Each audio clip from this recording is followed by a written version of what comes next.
Tarbiyah Sunnah Channel. Lillah, nyunnah, merenah. Yuk belanja di Tarbiyah Sunnah Mart. Dengan belanja di Tarbiyah Sunnah Mart, Anda turut berpartisipasi dalam dakwah yang diselenggarakan YTS. Bismillahirrahmanirrahim. Assalamualaikum warahmatullahi wabarakatuh.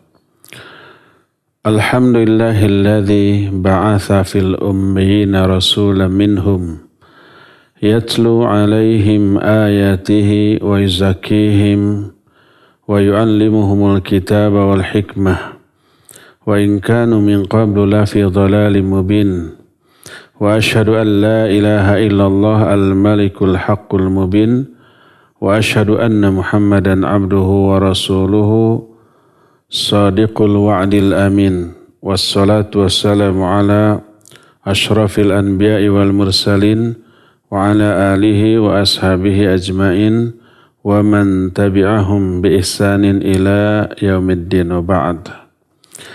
Ikhwati fillah, a'azani Allah wa iyyakum. Alhamdulillah kita kembali berjumpa pada kajian rutin setiap Jumat sore yang biasanya bertempat di Masjid Agung Al-Ukhwah Bandung. Tapi karena ada musibah menyebarnya virus corona, maka seluruh kajian yang melibatkan masa yang banyak kita hentikan demi kemaslahatan dan seluruh kajian diganti dengan kajian-kajian online seperti sekarang ini. Saya sekarang berada di studio Radio Tarbiyah Sunnah Bandung, Desa Selacau, Batu Jajar, Kabupaten Bandung Barat. Tidak ada jamaah di sini kecuali kru, kameramen, operator dan yang lain-lainnya ya. Alhamdulillah ala kulli hal kita masih berjumpa untuk melanjutkan kajian tentang masalah tauhid.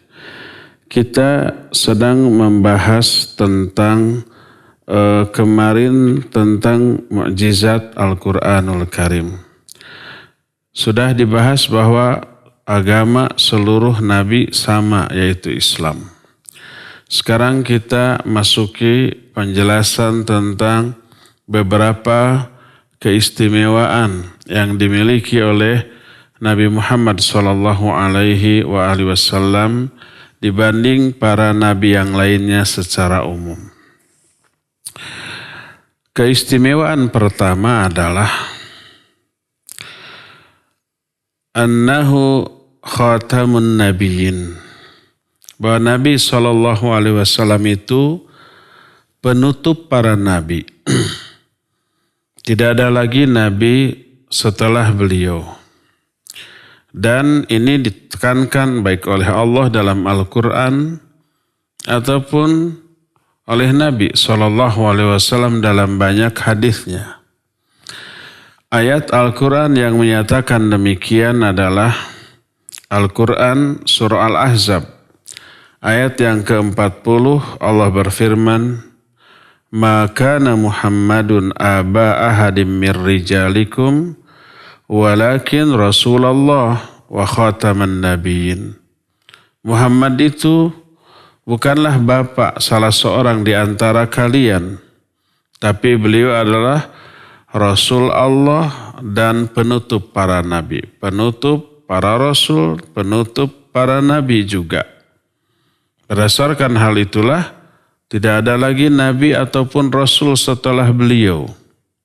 Dalam hadis sahih riwayat Imam Ahmad, berkata Nabi SAW, "Inna risalata wan nubuwata qad inqata'at, fala rasula ba'di wala nabiyya." Sesungguhnya tugas kerasulan dan tugas kenabian benar-benar telah terputus. Maka tidak ada lagi nabi setelah aku dan juga tidak ada lagi rasul setelah aku. Dalam hadis riwayat Bukhari dan Muslim, Nabi SAW bersabda, "Wa ana khatamun nabiyyin la nabiyya ba'di." Aku adalah penutup para nabi, yang tidak ada lagi nabi selain aku. Perkataan la nabiyya ba'di menjadi penafsir atau penjelas bagi lafaz ana khataman nabiyyin. Aku ini khatamnya para nabi. Makna khatam para nabi, penutup. Sehingga oleh beliau dijelaskan la nabiyya ba'di, tidak ada lagi nabi setelah aku.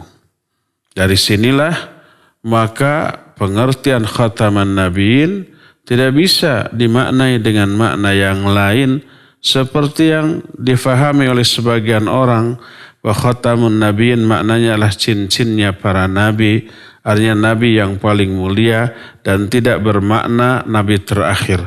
Itu pemahaman yang keliru karena bertolak belakang dengan kalimat terakhir dalam hadis riwayat Bukhari dan Muslim tadi yang menyatakan la nabiyya ba'di, tidak ada lagi nabi setelah aku. Oleh karena itu, setiap pengakuan, klaim adanya nabi sepentinggal Nabi SAW atau adanya Rasul sepentinggal Rasul SAW, baik klaim pengakuan itu datang dari person, dari orang atau lembaga, seperti lembaga kenabian, lembaga kerasulan, tidak menjadi person lagi ini nabi atau rasul, tapi dianggap sebagai sebuah kelembagaan, maka itu adalah klaim yang batil, yang bertolak belakang baik dengan ayat ataupun dengan hadis yang sahih, seperti sesungguhnya tugas kenabian dan kerasulan benar-benar sudah terputus, maka tidak ada lagi nabi setelah aku dan tidak ada lagi rasul dalam bentuk apapun, baik personal ataupun kelembagaan. Dan inilah keistimewaan yang hanya dimiliki oleh nabi kita Muhammad sallallahu alaihi wasallam.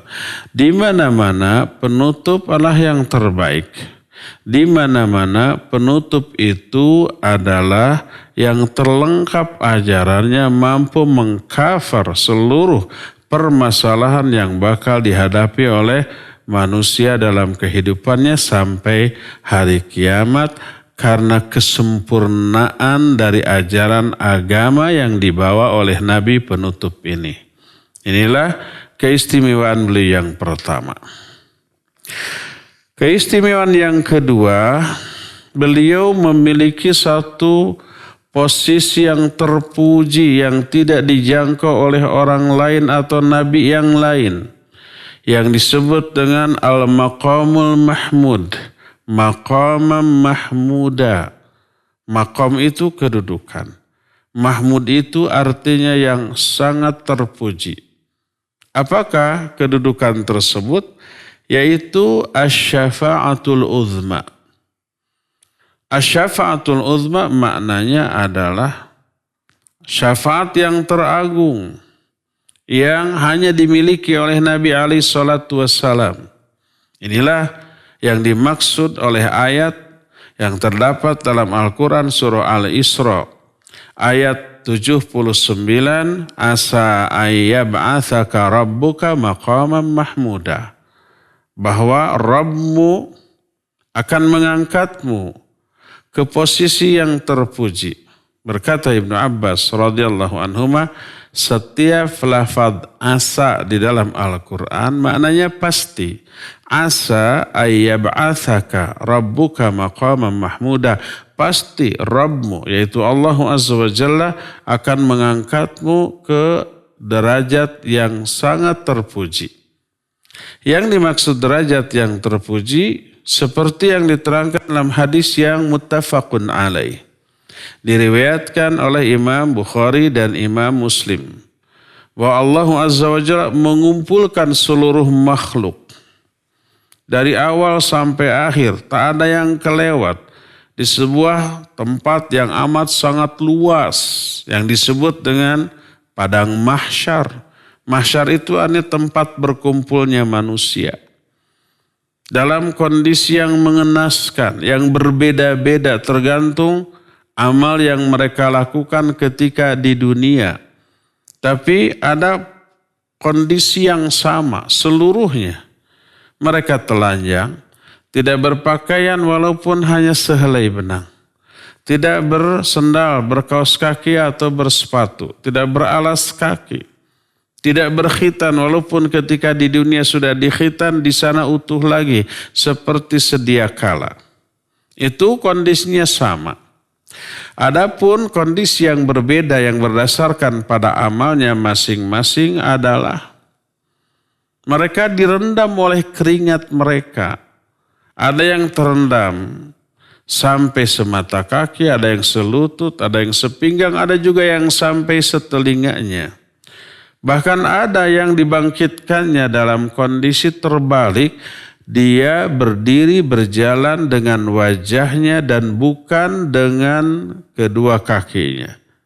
Terus diperparah dengan buta, tuli, dan bisu. Sebagaimana firman Allah Azza wa Jalla dalam Al-Quran tentang hal tersebut. Ya, kondisi matahari saat itu amat sangat dekat, 3 mil. Dan tidak terbayangkan bagaimana panasnya. Seluruh manusia mengalami penderitaan dan ingin segera lepas dari penderitaan tersebut.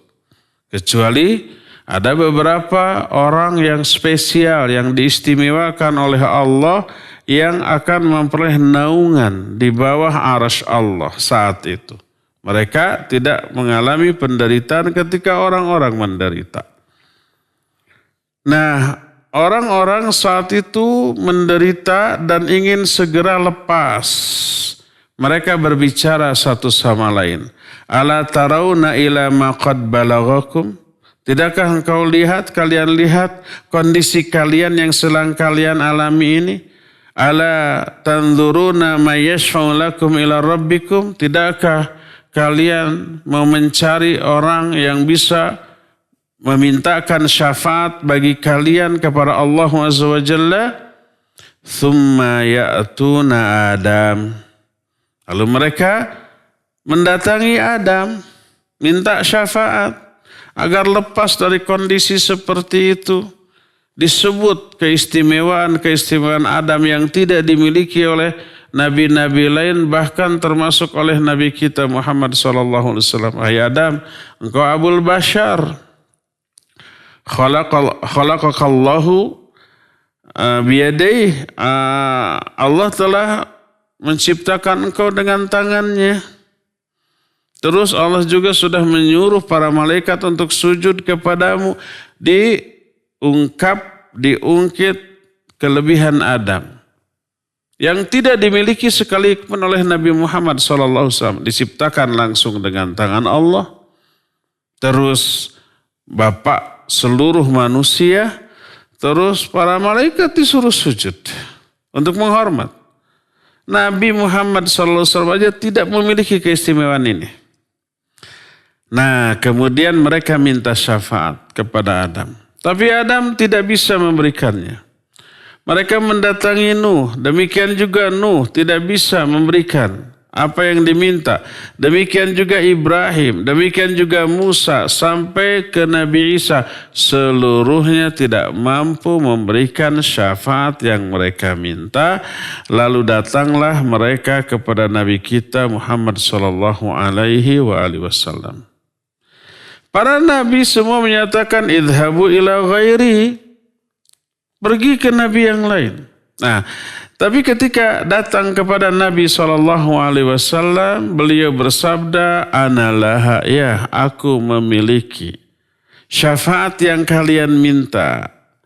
Fayakhiru sajidan. Kemudian beliau tersungkur sujud di hadapan Allah Azza wa Jalla selama beberapa lama yang Allah kehendaki. Diilhamkan oleh Allah kepada Nabi SAW pujian-pujian yang begitu indah, yang tidak pernah pujian seperti itu diajarkan kepada beliau sebelumnya. Sampai akhirnya beliau diperintahkan untuk mengangkat kepalanya, lalu mintalah, maka permintaan kamu itu akan dikasih. Ya, sampai akhirnya meminta syafaat untuk seluruh manusia agar manusia segera lepas dari kondisi seperti itu dan segera dihisab. dan dikabulkan oleh Allah Azza wa Jalla. Ya. Inilah yang dimaksud dengan ayat yang tadi asa ayyab'atsaka rabbuka maqaman mahmuda. Maka semoga Allah mengangkatmu ke tempat yang terpuji. Ini pula yang terkandung di dalam doa seusai azan. Di dalam kalimat yang kita baca seusai azan adalah ati Muhammadanil wasilah wal fadilah wab'athu maqaman mahmud ladzi wa'antah. Wab'athu maqaman mahmudail ladzi wa'antah, dan angkatlah beliau ke tempat yang terpuji seperti yang telah engkau janjikan kepadanya ya Allah. Dan itulah yang dimaksud dengan asy-syafa'atul uzma. Ini hanya dimiliki oleh beliau. Tidak dimiliki oleh nabi-nabi lainnya, sekalipun nabi-nabi sebelumnya memiliki kemuliaan dan keistimewaan yang luar biasa, tapi mereka tidak memiliki asy-syafa'atul uzma ini. Inilah keistimewaan yang kedua yang beliau miliki. Ya. Ketiga, kekhususan yang beliau miliki adalah umumu bi'tsatihi ila tsaqalain al-jin wal ins.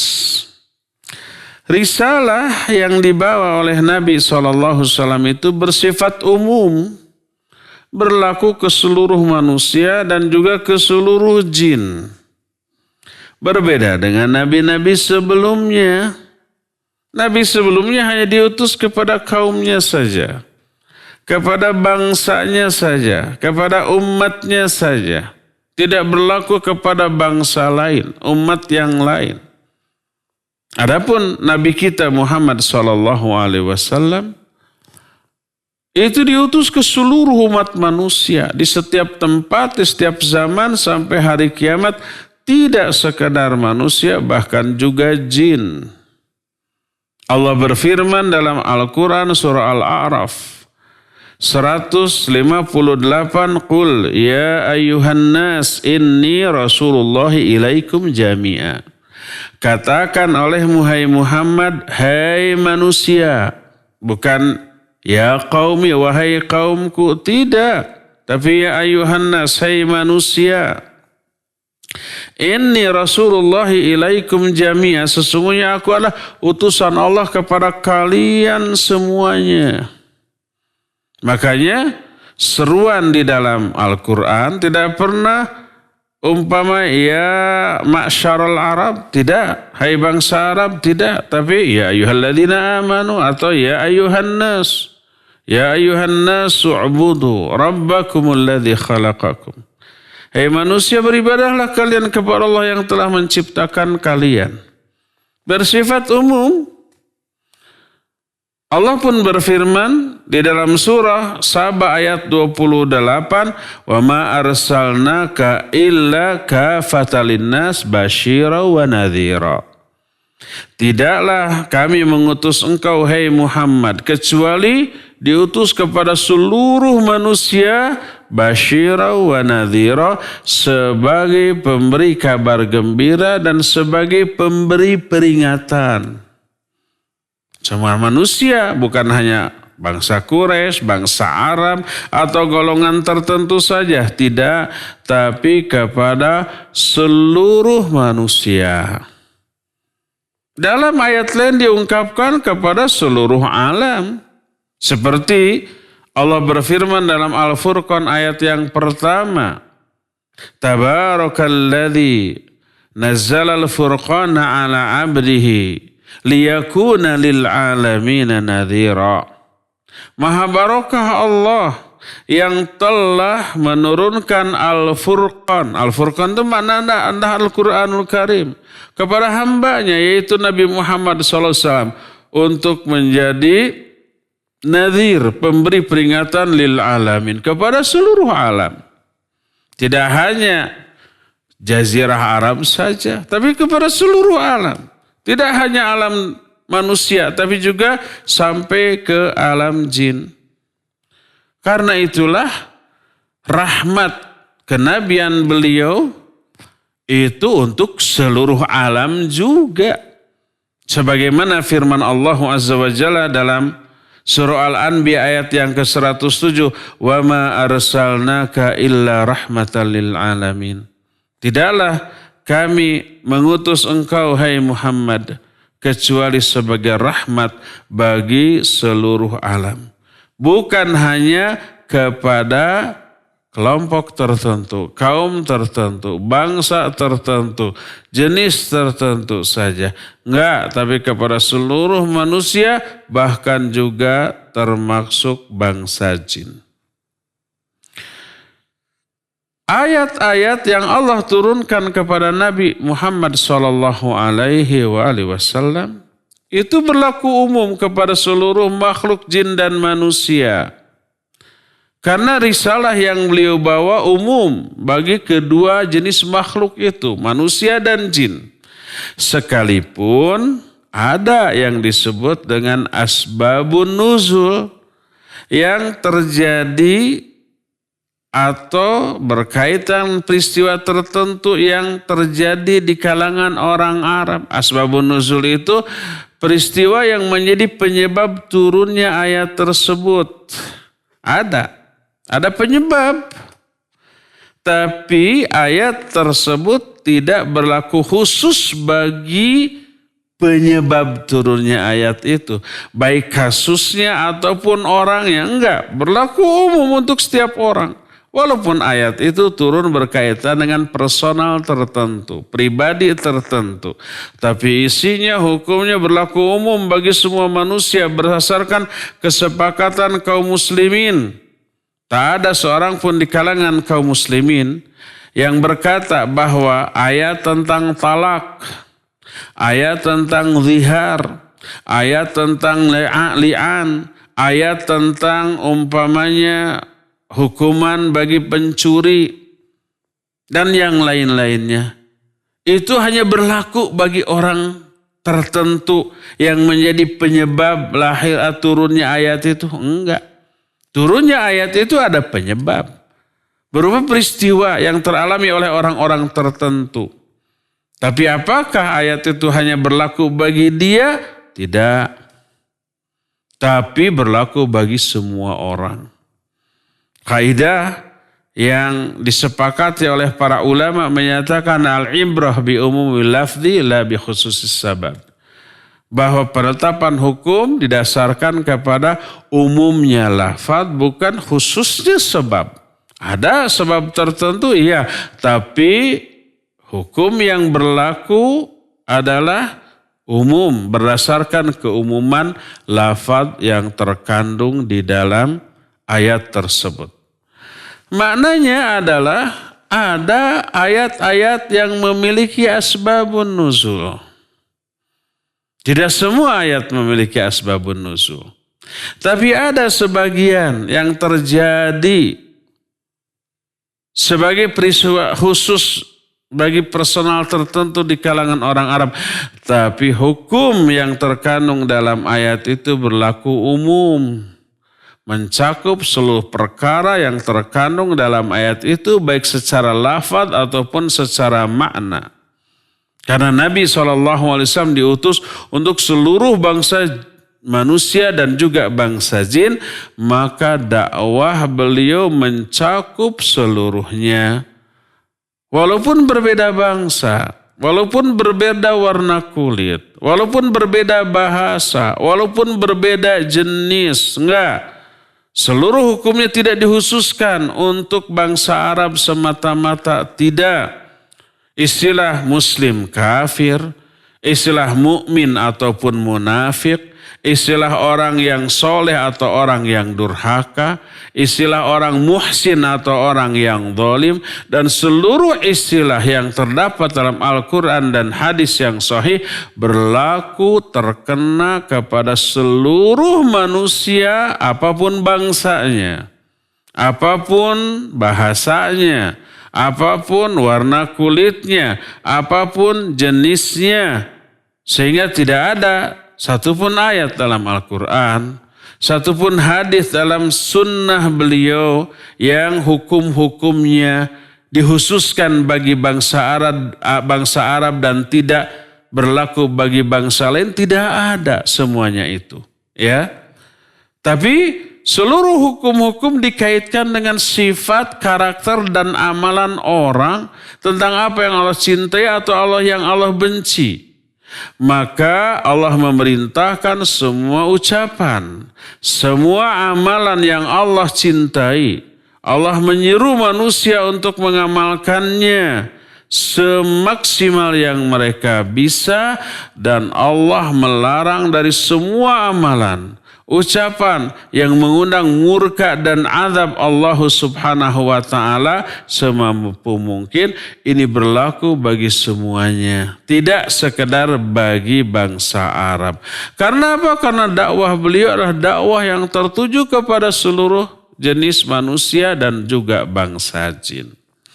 Akan tetapi Al-Quran walaupun berlaku umum bagi semua bangsa, tapi Al-Quran diturunkan dengan bahasa Arab. Umumnya dengan bahasa Quraisy. Kenapa?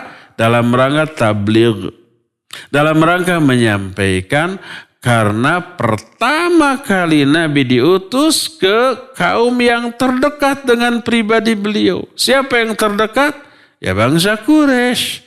Tidak mungkin yang pertama kali harus didakwahi bangsa Quraisy menggunakan bangsa dan lahjah atau aksen yang bangsa lain, tidak mungkin.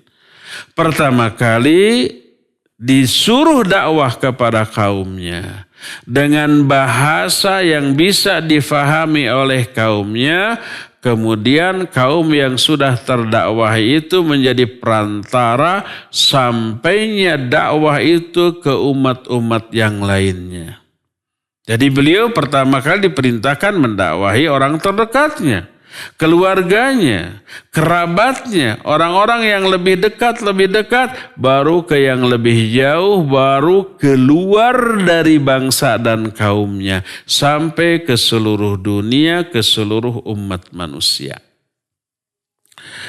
Nah, tak ketinggalan bangsa jin juga terkena dakwah dari Nabi SAW.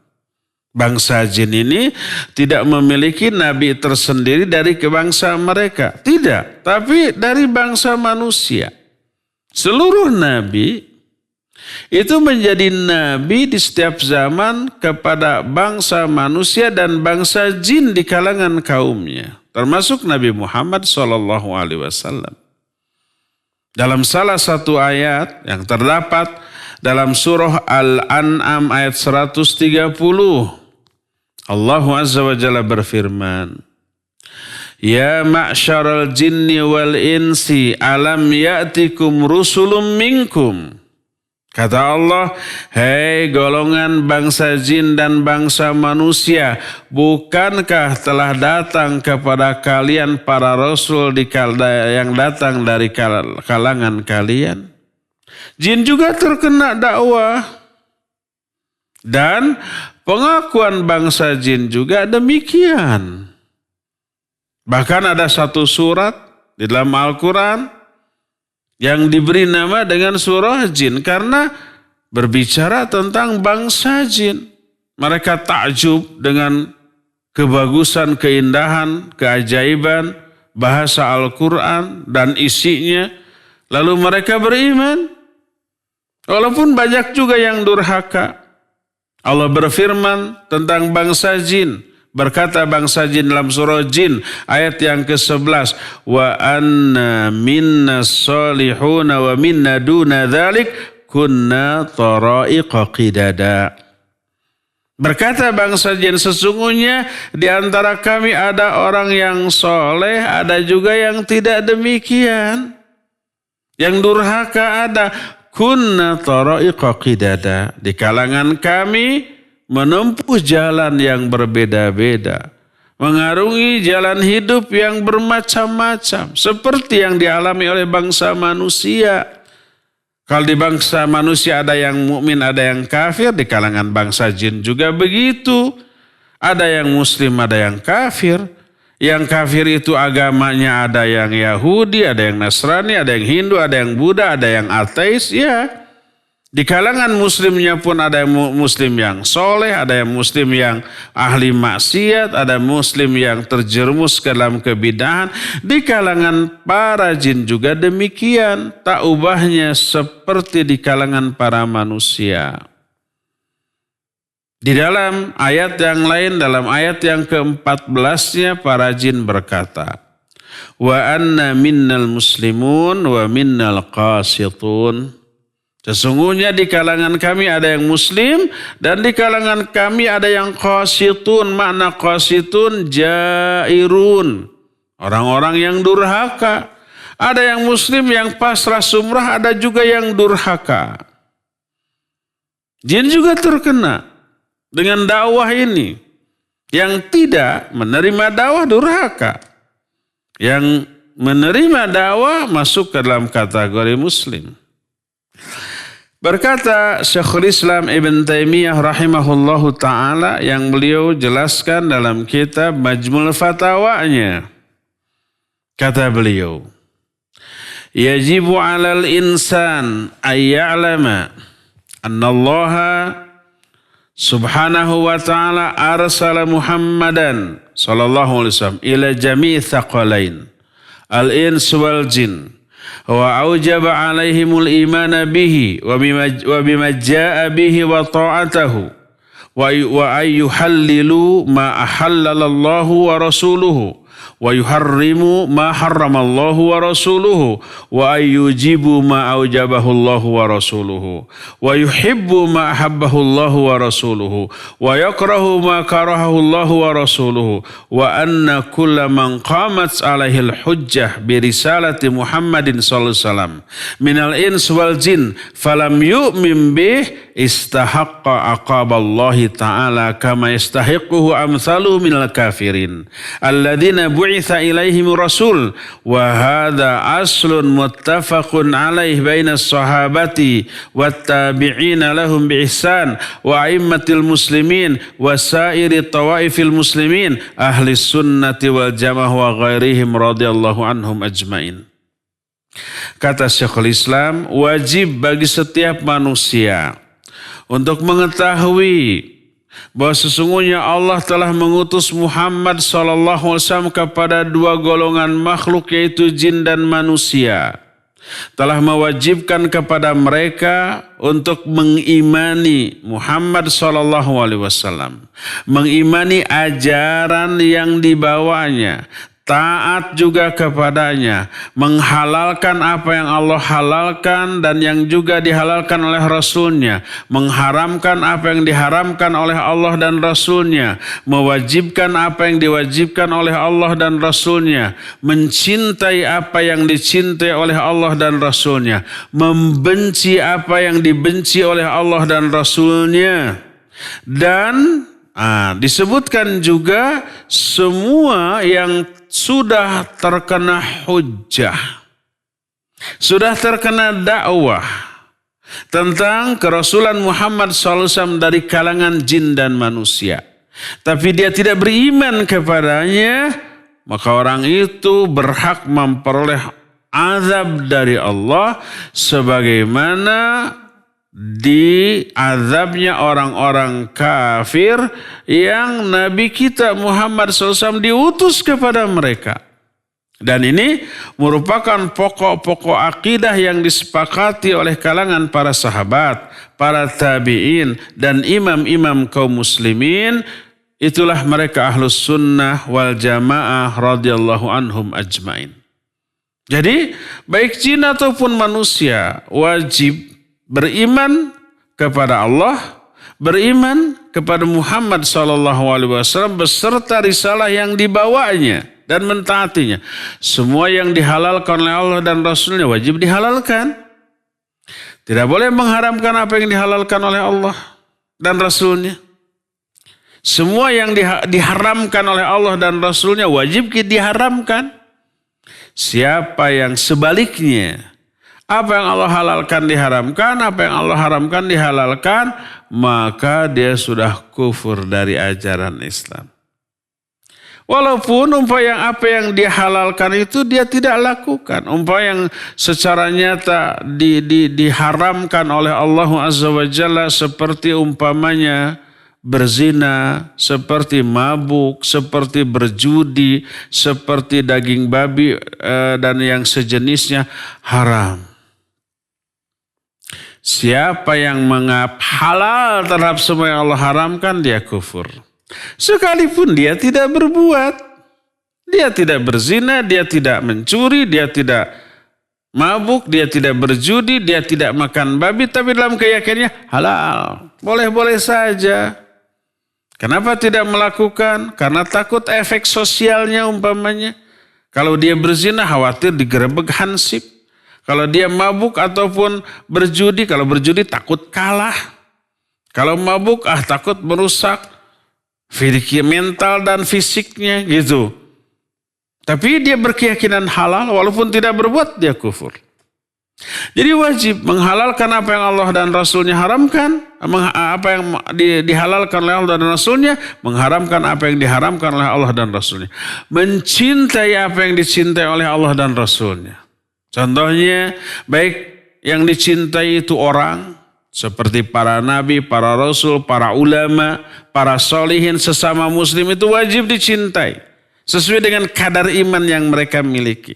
Ya, kalau umpamanya ada lagi selain orang yang dicintai seperti tempat-tempat ibadah, masjid, ya, atau amalan, seluruh amal soleh dicintai oleh Allah dan Rasulnya.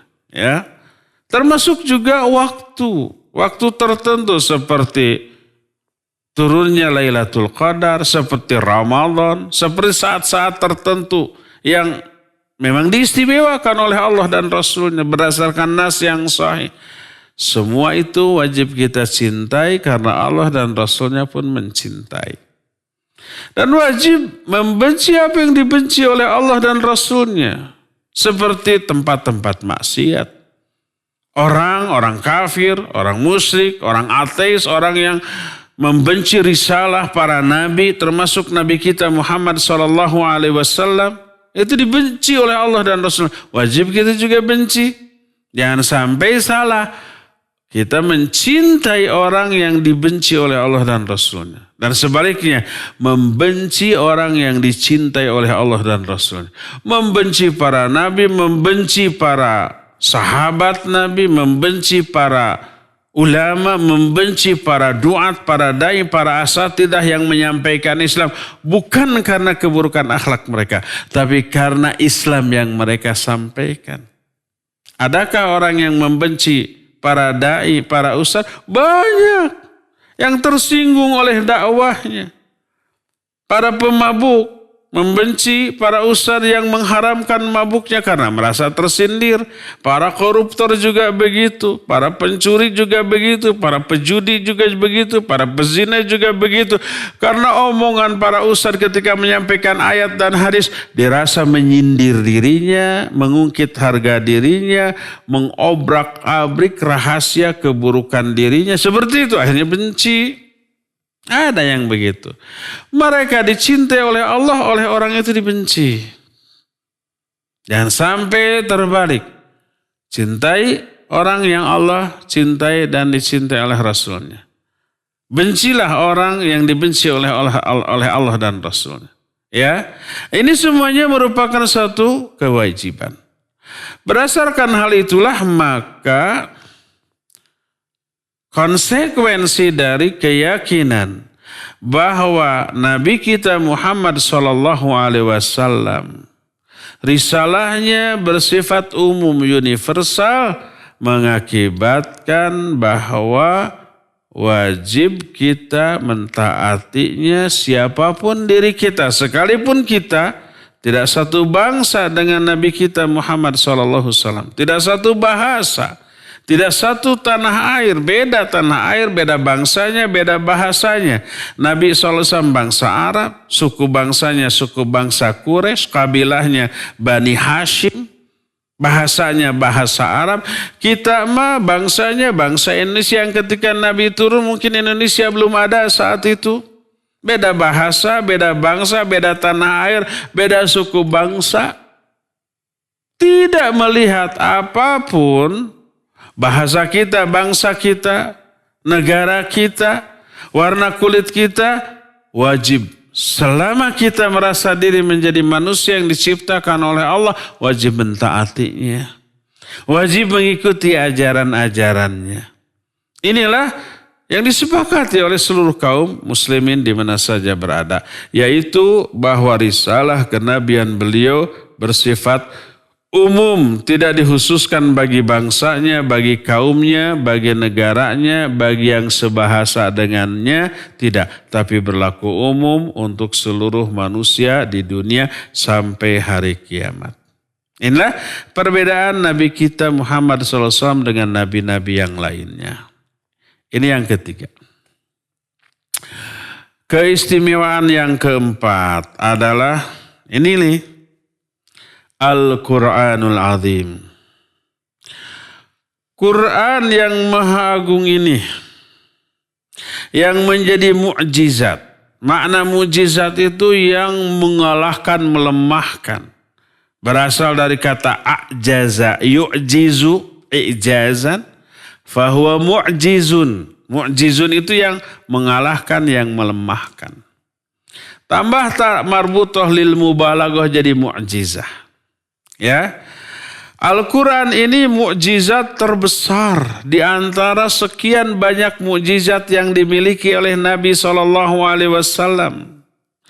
Yang melemahkan seluruh ahli bahasa, ahli sastra Arab, sepandai, sepasih apapun kemampuan mereka, mereka tak akan mungkin mampu membuat surat terpendek sekalipun yang semakna atau semisal dengan Al-Quranul Karim. Makanya disebut dengan sebutan mukjizat. Dan ini satu-satunya mukjizat yang abadi sampai hari kiamat. Mukjizat Nabi yang lain sudah hilang bersama dengan wafatnya beliau. Tapi satu-satunya mukjizat yang masih ada yaitu Al-Quran terus sampai kiamat. Maksud kiamat itu bukan hancurnya alam jagat raya, tapi waktu tertentu yang Allah tetapkan di mana di waktu itu Al-Quran hilang, musnah dari diri manusia, hilang dari permukaan bumi. Tak ada lagi yang menghafal walaupun sepotong kata dari Al-Quran. Tak ada lagi tulisan yang tersisa dalam mushaf, dalam kertas atau di dalam media tulis apapun. Musnah, hilang. Nah, saat itu orang tidak ada lagi yang beriman. Datang angin. Angin ini angin yang lembut, lebih lembut daripada sutra. Siapa saja orang yang di dalam hatinya punya iman walaupun sedikit, sekecil debu, kena angin itu mati. Yang tersisa hanyalah orang yang sama sekali tidak punya iman. Al-Quran saat itu sudah tidak ada. Nah, sampai saat itu, sampai detik itu, Al-Quran hilang. Sebelum detik itu terjadi, Al-Quran tetap ada. Dan terasa manfaatnya bagi seluruh manusia. Ini kemujizatan Al-Quranul Karim yang sudah kita terangkan di beberapa pertemuan yang lalu. Inilah keistimewaan yang keempat dari Nabi SAW, yaitu diberikan mukjizat yang luar biasa berupa apa? Al-Quran. Tidak ada bandingannya. Para Nabi yang lain punya mukjizat, tapi nggak ada yang sebanding Al-Quranul Karim. Ya, itulah yang keempat. Kelima, ini juga luar biasa. Tidak dimiliki oleh nabi-nabi yang lainnya. Apakah itu? Yaitu peristiwa Isra dan Mi'raj yang teralami oleh Nabi SAW. Isra ini perjalanan Nabi SAW di malam hari dari Mekah ke Palestina. Mekah yaitu dari Masjidil Haram. Palestina ada satu tempat yang sekarang di sana berdiri beberapa masjid. Dan lingkungan tempat tersebut disebut dengan Al-Aqsa. Allah berfirman, Subhanalladzi asra bi'abdihi laylan minal masjidil haram ilal masjidil aqsa alladzi barakna haulah. Maha suci Allah yang telah mengisrakan hambanya di malam hari dari Masjidil Haram, yaitu di Mekah, Ka'bah yang sekarang, ilal Masjidil Aqsa, ke Masjid Aqsa di Baitul Maqdis, di Palestina sekarang, yang dicaplok oleh Israel. Nah, alladzi barakna haulah, yang Masjidil Aqsa ini, Palestina ini telah kami berkati sekelilingnya. Saat itu bangunan masjidnya sih belum ada. Saat itu ya. Hanya itulah tempat yang kemudian disebut dengan Masjidil Aqsa. Maka sampai sekarang Masjidil Aqsa itu bukan nama satu masjid, tapi areal yang kira-kira luasnya itu seluas 140 hektar. Di sana ada 6 masjid, ya. Ada Masjid Buraq, disebut Masjid Buraq itu tempat di bahasa kita sekarang diparkirnya Buraq di sana. Didirikan masjid, disebut Masjid Buraq. Ada Masjid Qibli, itu tempat ketika Nabi SAW memimpin sholat para nabi di sana sebelum Mi'raj. Ada disebut dengan Masjid Sakhra atau disebut juga Masjid Mi'raj yang ada kubah emas sekarang. Dan itu yang menjadi ikon Masjidil Aqsa, ya. Karena kalau umpamanya kita mencari foto di Google tentang foto Masjidil Aqsa, pasti yang muncul itu masjid dengan kubah emas tersebut. Itu disebut Masjid Mi'raj atau Masjid Sakhra karena di sanalah titik Nabi SAW mi'raj ke atas. Dari Masjidil Aqsa ke Sidratul Muntaha. Diceritakan dalam riwayat, batu ketika beliau akan naik itu ikut naik. Mau ikut kepada Nabi SAW, lalu ditahan, diam kamu di tempatnya. Akhirnya diam. Batu tersebut, ini banyak hoax ya. Kalau kita melihat di internet seolah-olah ada batu bundar melayang-layang dari permukaan tanah nggak nempel, itu bohong, bukan begitu ya. Tapi batu ini seperti begini. Kemudian ketika Nabi SAW mau mi'raj terangkat, baru tengah-tengahnya bolong, tapi pinggir-pinggirnya masih menyatu, diberhentikan di sana. Sehingga tengahnya bolong itu menjadi sebuah gua yang sampai sekarang masih ada. Itu yang dimaksud dengan batu terapung, bukan terapung mengambang di atas permukaan tanah, bukan. Itu berada di dalam Masjid Sakhra atau Masjid Mi'raj tadi. Sampai sekarang masih ada berupa sebuah gua di sana. Ya, tetapi tetap pinggir-pinggirnya menempel di batu yang ada di bawahnya. Nah itu Masjidil Aqsa. Jadi Isra'nya Nabi SAW di malam hari dari Masjidil Haram, Mekah ke Masjidil Aqsa di Palestina yang sekarang. Kemudian dari sanalah beliau mi'raj. Ke langit pertama dilewati, langit kedua sampai langit kedua sampai Sidratul Muntaha. Oleh karena itulah maka satu-satunya makhluk yang oleh Allah dipanggil sampai ke langit sampai ke Sidratul Muntaha hanyalah Nabi SAW. Dan ini Allah jelaskan dalam Al-Quran. Walaqad ra'ahu nazlatan ukhra inda sidratul muntaha indaha jannatul ma'wa.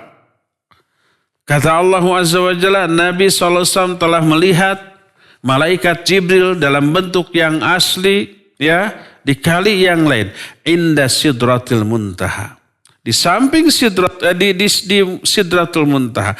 Indah Jannatul Ma'wa. Di samping Sidratul Muntaha itu ada surga ma'wa. Jadi Nabi SAW benar-benar naik ke sana. Atas kuasa dan izin dari Allah Subhanahu wa ta'ala. Dan ini sama sekali tidak dialami oleh nabi-nabi yang lainnya selain beliau. Makanya peristiwa Isra Mi'raj ini merupakan keistimewaan yang dikhususkan bagi beliau saja. Nanti kita akan bercerita tentang khusus tentang peristiwa Isra Mi'raj ini secara lebih detail. Tapi yang jelas Isra Mi'raj merupakan keistimewaan yang Allah berikan hanya kepada beliau dan tidak diberikan kepada yang lainnya. Dari peristiwa Isra Mi'raj ini lahirlah kewajiban rukun Islam yang kedua, yaitu sholat yang 5 waktu. Yang asalnya diperintahkan 50 kali dalam sehari semalam. Tapi kemudian dikurangi dan akhirnya 5 kali saja dalam sehari semalam. Tanpa merubah isi dari sholatnya dan nilai pahala dari sholatnya awalnya 50 kali. 1 kali sholat dilipat gandakan 10 kali sholat. Sehingga 5 kali sholat sama dengan sholat 50 kali sholat dalam sehari semalam. Man jaa bil hasanah falahu asyru amsalha wa man jaa bis sayyi'ah fala yujza illa mithlaha. Siapa orang yang melakukan satu kebaikan termasuk sholat tuh, maka bagi dia akan diberikan pahala 10 kali lipat. Jadi sebaliknya 1 kali meninggalkan sholat dosanya sama dengan meninggalkan 10 kali sholat. Kalau dilaksanakan pahalanya 10 kali, kalau ditinggalkan dosanya juga 10 kali lipat. Oleh karena itulah, maka jangan sekali-kali meninggalkan dan mengabaikan sholat ini. Ya, inilah beberapa kekhususan bagi Nabi SAW yang tidak Allah berikan kepada yang nabi-nabi lainnya, dan kekhususan lainnya masih banyak lagi, tetapi kita tidak perlu untuk membahas semuanya. Yang jelas Nabi SAW memiliki banyak keistimewaan yang tidak diberikan kepada nabi-nabi yang lainnya. Termasuk juga umatnya memiliki kekhususan yang tidak Allah berikan kepada umat-umat lain. Apa saja kekhususan bagi umatnya ini? Pertama, umatnya ini adalah umat pilihan Allah. Yang Allah pilih dibanding umat-umat para nabi-nabi sebelumnya. Oleh karena itu kalau kita lahir di zaman sekarang menjadi umat Nabi Muhammad SAW, menunjukkan kita adalah orang terpilih untuk menjadi umat Nabi SAW dibanding umat-umat sebelum kita. Dan kita diberi keistimewaan. Disebutnya umat Nabi SAW sebagai umat pilihan dibanding umat yang lainnya berdasarkan nas Al-Quranul Karim. Allah berfirman dalam Al-Quran, "Tsumma awrasnal kitab alladzina istafaina min ibadina." Kata Allah, kemudian kami wariskan Al-Kitab, itu Al-Quran. "Tsumma awrasnal kitab." Kami wariskan kitab, maksudnya Al-Quran. Kepada siapa? Alladzina istafaina min ibadina, kepada orang-orang yang kami pilih dari kalangan hamba-hamba kami. Umat Islam yang menerima warisan Al-Quran ini adalah umat yang Allah pilih. Umat pilihan Allah. Sebagaimana ayat ini, ya. Allah menyatakan, "Tsumma awrasnal kitab alladzina istafaina min ibadina. Faminhum zalimun li nafsihi Wa minhum muqtasidun wa minhum sabiqun bil khairat biiznillah. Di kalangan mereka, di kalangan umat Islam yang menerima warisan Al-Quran ini terbagi 3 nih. Ada yang zalim terhadap diri mereka sendiri. Al-Qurannya diterima, diyakini sebagai sebuah pedoman hidup, tapi tidak dijalankan. Perintahnya diabaikan, larangannya banyak dilanggar. Mereka lah orang yang zalimun li nafsi, orang yang zalim terhadap diri sendiri. Tidak taatnya orang itu kepada Quran berarti zalim kepada diri sendiri karena hanya merugikan diri sendiri. Kalau kita taat kepada Al-Quran dan hadis, bukan berarti kita memberikan keuntungan kepada Allah dan Rasulnya, tidak. Allah mah tidak untung walaupun seluruh makhluk taat, patuh, setia kepada Dia, menyembahnya dengan sehebat-hebat penyembahan, tidak memberikan keuntungan sedikit pun kepada Allah. Dan Allah tidak rugi seandainya seluruh makhluk durhaka kepadanya, enggak. Lalu kenapa Allah memberikan perintah dan larangan demi keuntungan kemaslahatan kita? Siapa yang taat, dia untung. Siapa yang durhaka, dia sendiri yang rugi. Yang durhaka kepada Al-Quran dan As-Sunnah berarti dia menzalimi diri sendiri. Mencelakakan diri sendiri karena menjerumuskan ke dalam madarat dunia sampai di akhirat. Makanya orang yang tidak berpegang teguh kepada kitab yang Allah wariskan kepada mereka, itu Al-Quran, Allah sebut dengan zalimun li nafsih. Bukan zalimun lillahi wa li rasulih. Orang itu telah zalim kepada Allah dan Rasulnya. Bukan. Mereka zalimun li nafsih. Zalim kepada diri sendiri.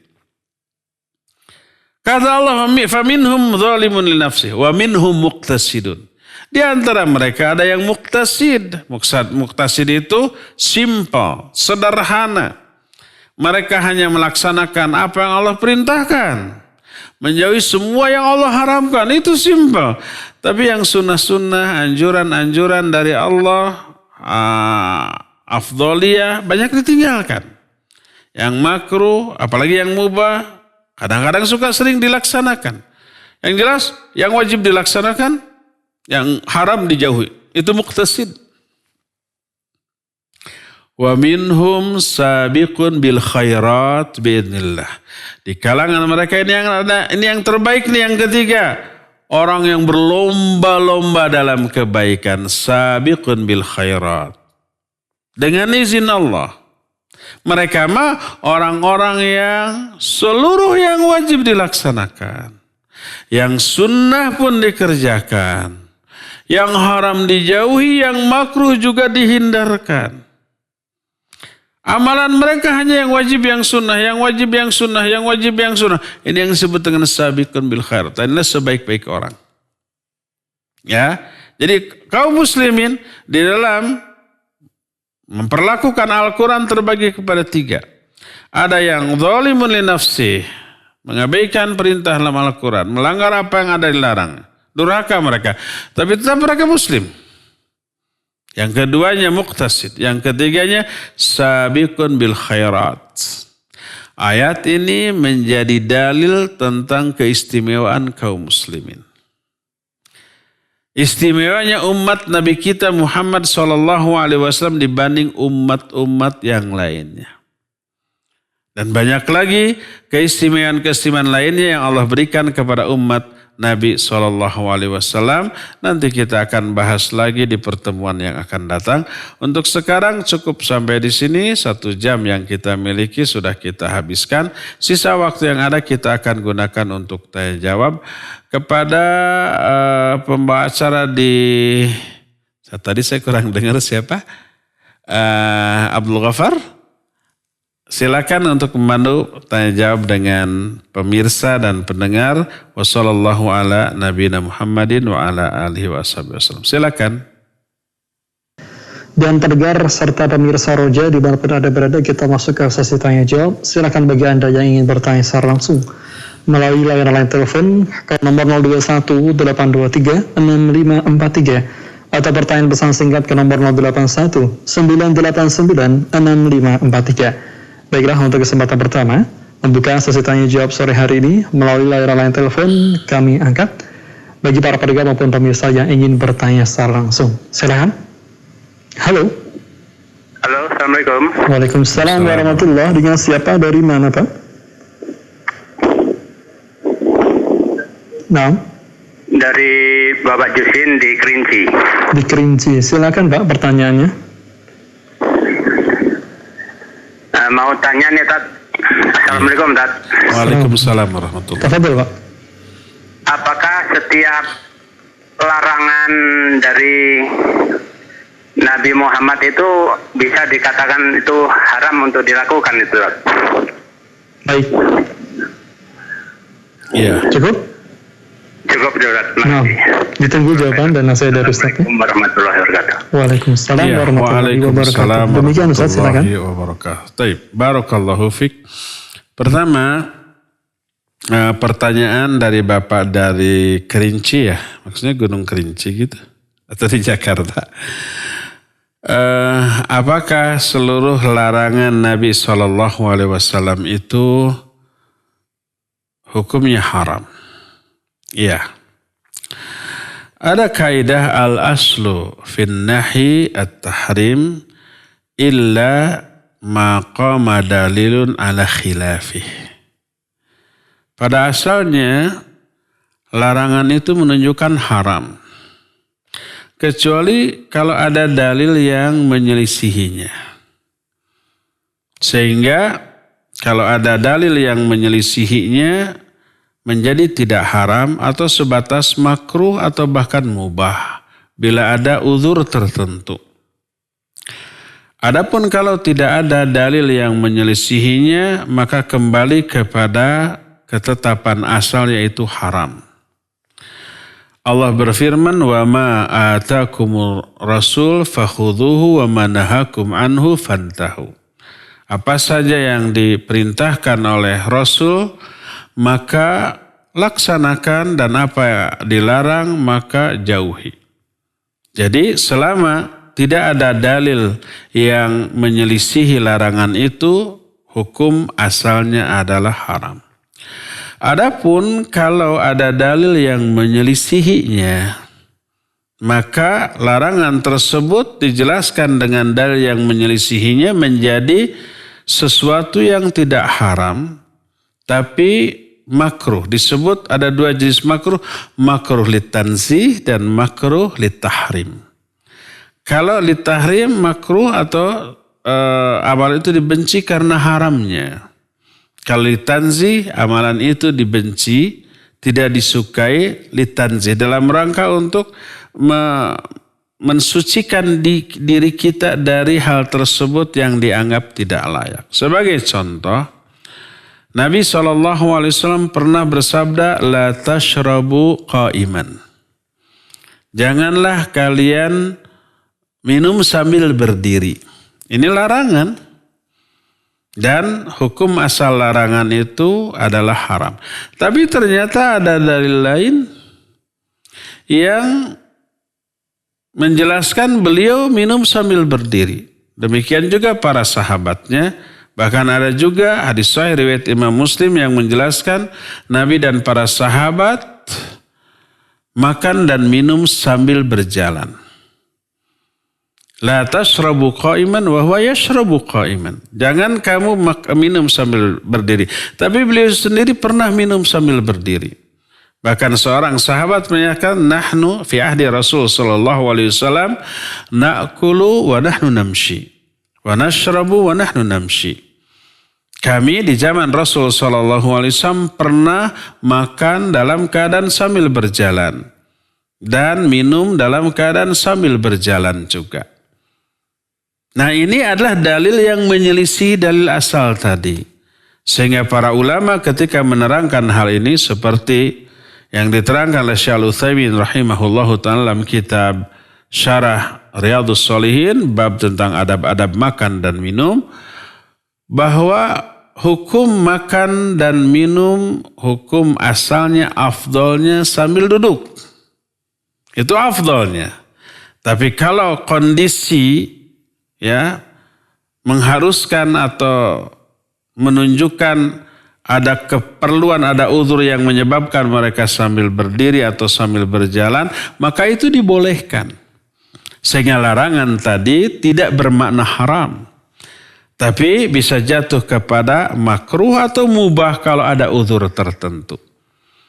Oleh karena itulah maka apakah semua yang dilarang oleh Nabi SAW jatuh hukumnya haram? Tidak. Lihat. Apakah ada dalil lain yang menyelisihi larangan itu ataukah tidak? Kalau sama sekali tidak ada yang menyelisihinya, berarti ya apa yang dilarang itu jatuh hukumnya haram.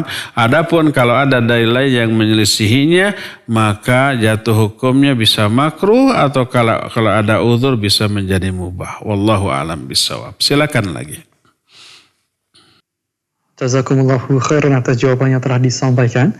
Berikutnya kita akan coba angkat dari pertanyaan pesan singkat yang telah masuk, beberapa di antaranya. Nah, seorang bertanya dari Purwodadi, Ibu Watini bertanya, Ustadz, apakah benar Isra Mi'raj jatuh pada tanggal 27 Rajab dan kita disunahkan untuk berpuasa di dalamnya? Jazakumullahu khairan atas jawabannya. Iya, barakallahu fiik Ibu Wantini di Purbalingga, di Purworejo ya. Barakallahu fiik.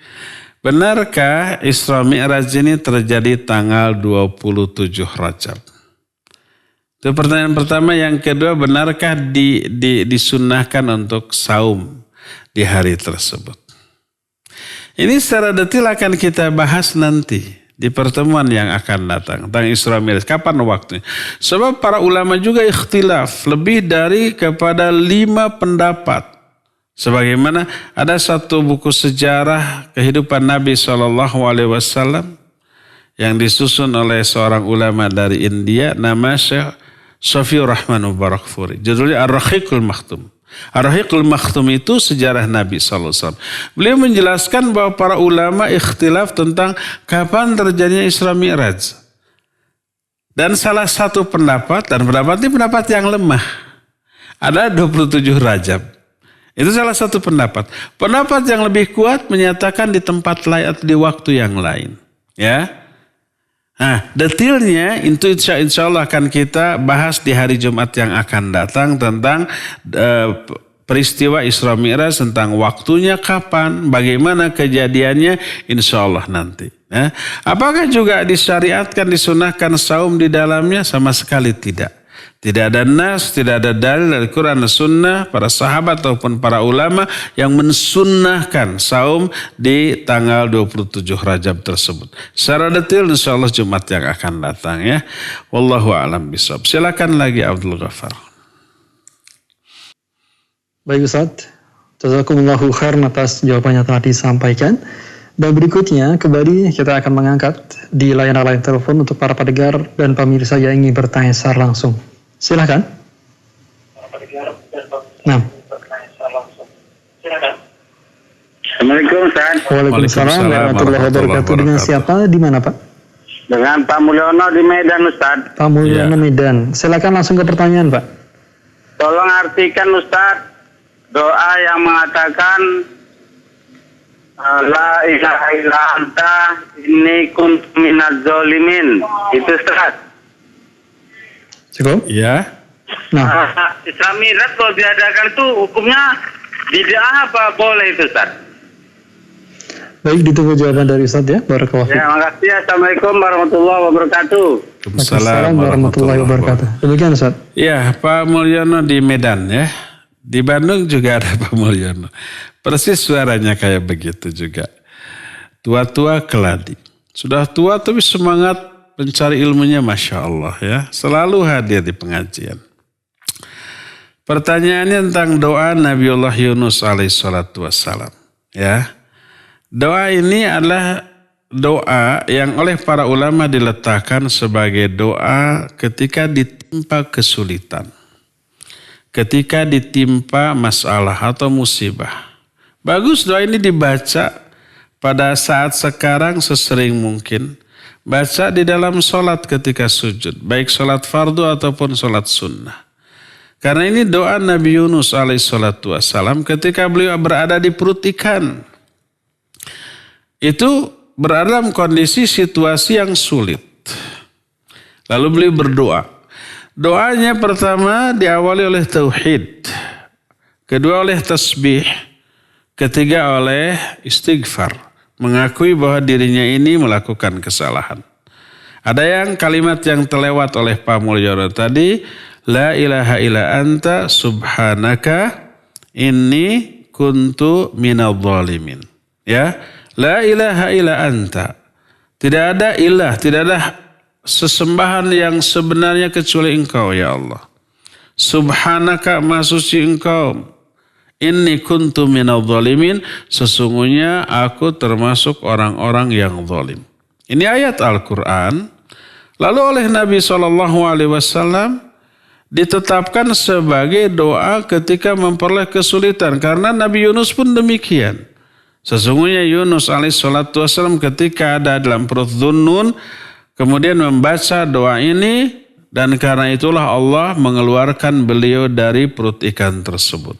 Lalu dijadikanlah ini sebagai doa yang dibaca ketika mengalami kesulitan seperti yang sedang kita alami sekarang, adanya wabah virus corona di mana-mana. Perbanyak doa ini ya. Atau dalam situasi ketika kita sulit, yang kita tidak bisa berbuat apa-apa lagi untuk mengatasi kesulitan itu, untuk bisa keluar dari kesulitan itu, baca doa ini. La ilaha illa anta subhanaka inni kuntu minadh dhalimin. Silakan amalkan sesering mungkin ya. Wallahu a'lam. Terakhir ya, silakan. Baik Ustaz, jazakumullahu khairan atas jawaban yang telah disampaikan. Kesempatan berikutnya masih di layanan telepon bagi Anda yang ingin bertanya secara langsung. Baik, kita angkat kembali. Halo. Nah. Halo, Assalamualaikum. Waalaikumsalam warahmatullahi wabarakatuh. Dengan siapa Pak? Dari mana? Dari Abdurrahman Pak, dari Bengkalis Riau. Riau. Pak Abdurrahman silakan Pak. Tadi dikatakan bahwa Nabi Muhammad itu diutus untuk manusia dan jin. Ya, lalu pertanyaannya, apakah jin itu juga diwajibkan untuk melaksanakan hukum-hukum yang ditetapkan kepada manusia ini, Pak? Ya. Itu aja, Pak. Jazakumullahu khairan. Barakallahu fiik. Baik, barakallah. Ya, wa fika barakallah. Demikian saya silakan. Ya, wa iyyak. Pak Abdurrahman di Riau ya.